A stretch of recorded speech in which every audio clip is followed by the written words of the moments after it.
నమస్తే welcome to current affairs light YouTube channel. ఇవాళ మన క్లాస్లో రీసెంట్గా జరిగినటువంటి కరెంట్ అఫైర్స్లో ఇంపార్టెంట్ కాన్సెప్ట్ నేర్చుకుందామండి. మీకు కనుక మా ఛానల్లో ఉన్నటువంటి వీడియోస్ అండ్ ఎక్స్ప్లెనేషన్ నచ్చినట్లయితే మా ఛానల్ లైక్ చేయండి, షేర్ చేయండి అండ్ సబ్స్క్రైబ్ చేయండి.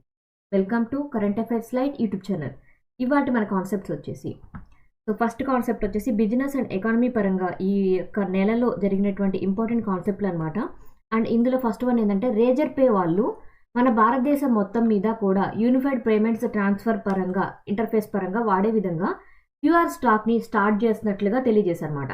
అసలు ఇలా క్యూఆర్ స్టాక్ అనేది ఎందుకు స్టార్ట్ చేస్తారంటే ట్రాన్సాక్షన్ టైం ఏదైతే ఉంటుందో ఒకరికి డేటా మనీ అనేది సెండ్ చేయడమైనా అటువంటి ట్రాన్సాక్షన్ చేసేటప్పుడు టైం టేకింగ్ అనేది తక్కువగా ఉండడం కోసం ఇటువంటి క్యూఆర్ స్టాక్ బిజినెస్ అనేది స్టార్ట్ చేస్తారు.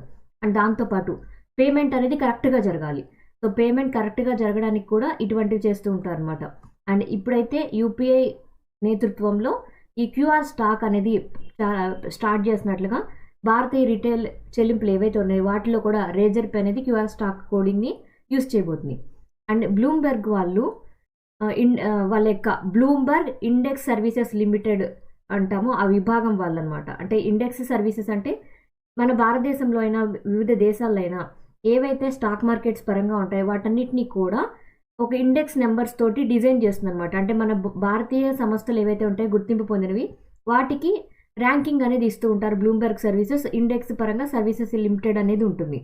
అండ్ దానిలో ఈఎంస్ అని ఉంటాయి. ఈఎం ఇండిసెస్ అంటాం. ఈఎం ఇండిసెస్ అంటే ఎమర్జింగ్ మార్కెట్స్ అనమాట.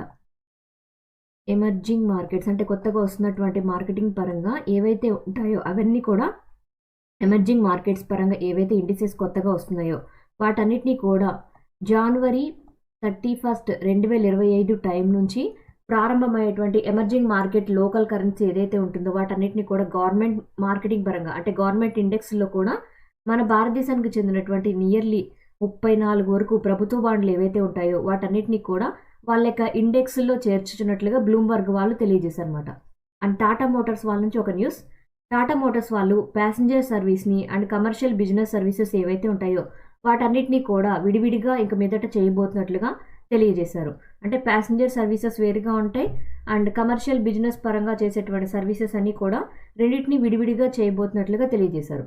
అండ్ ఆర్బీఐ వాళ్ళు ఫిన్కేర్ స్మాల్ ఫైనాన్స్ బ్యాంక్ ఏదైతే ఉందో దాన్ని ఏయూ బ్యాంకుతో కలుపుతున్నట్లుగా తెలియజేశారు అనమాట. ఏయూ బ్యాంక్ అంటే ఏం లేదు, ఏయుఎస్ఎఫ్బి అంటాం. ఏయుఎస్ఎఫ్బి అంటే ఏయూ స్మాల్ ఫైనాన్స్ బ్యాంక్ ఏదైతే ఉందో అది జైపూర్ కేంద్రంగా ఉన్నటువంటి small finance bank.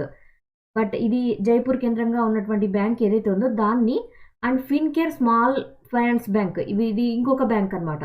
Fincare small finance bank ఏదైతే ఉందో ఆ రెండింటినీ కలిపి వర్క్ చేసే విధంగా అప్రూవల్ అనేది ఇవ్వడం జరిగింది. ఎవరిస్తారు ఇలా బ్యాంకుల్ని ఒకదాంతో ఒకటి కలిపేటువంటి అప్రూవల్ అంటే ఆర్బీఐ వాళ్ళు ఇటువంటి అప్రూవల్ ఇవ్వడానికి హెల్ప్ చేస్తారు. అలా ఆ రెండు బ్యాంకుల్ని సమిలీనం చేస్తున్నట్లుగా తెలియజేశారు. సో ఆర్బీఐ వాళ్ళ నుంచి ఇంకొక న్యూస్ అనమాట. ఇంటర్ ఆపరబుల్ పేమెంట్ సిస్టమ్ అనేది ఇస్తున్నట్లుగా ఇక మీదట వాళ్ళ సర్వీసెస్ నుంచి తెలియజేశారు. మనకి ప్రతి బ్యాంక్ కనుక ఒక ఫర్ ఎగ్జాంపుల్ ఐసిఐసిఐ బ్యాంక్ కావచ్చు, ఎస్బీఐ కావచ్చు, ఇటువంటి బ్యాంక్స్ ఏవైతే ఉన్నాయో మనకి మన ఇంటర్నెట్ సర్వీసెస్ వాడుకోవడానికి అంటే మన ట్రాన్సాక్షన్ చేయడానికైనా ఏమైనా చెల్లింపులు చేయడానికైనా మనం వాళ్ళ యొక్క సర్వీసెస్ని ఇంటర్నెట్ ద్వారా వాళ్ళు అందించేటువంటి బ్యాంకింగ్ సర్వీసెస్ని మనం ఆల్రెడీ పొందుతున్నాం. ఆ ఖాతాలోకి ఆర్బీఐ కూడా తమ యొక్క పేమెంట్ సిస్టమ్స్ పరంగా అంటే ఆర్బీఐ తన యొక్క ఇంటర్ ఆపరబుల్ పేమెంట్ సిస్టమ్ ద్వారా ఇంటర్నెట్ సర్వీస్ అనేది ఇంటర్నెట్ బ్యాంకింగ్ సర్వీసెస్ అనేవి ఇక మీదట ఇవ్వనున్నట్లుగా తెలియజేసింది. అండ్ ఫ్లిప్కార్ట్ వాళ్ళు యూపీఐ హ్యాండిల్ని ఇవ్వడం జరిగిందనమాట. యూపీఐ హ్యాండిల్ని ఎవరితో సహకారంతో అంటే యాక్సిస్ బ్యాంక్ వారి సహకారంతో.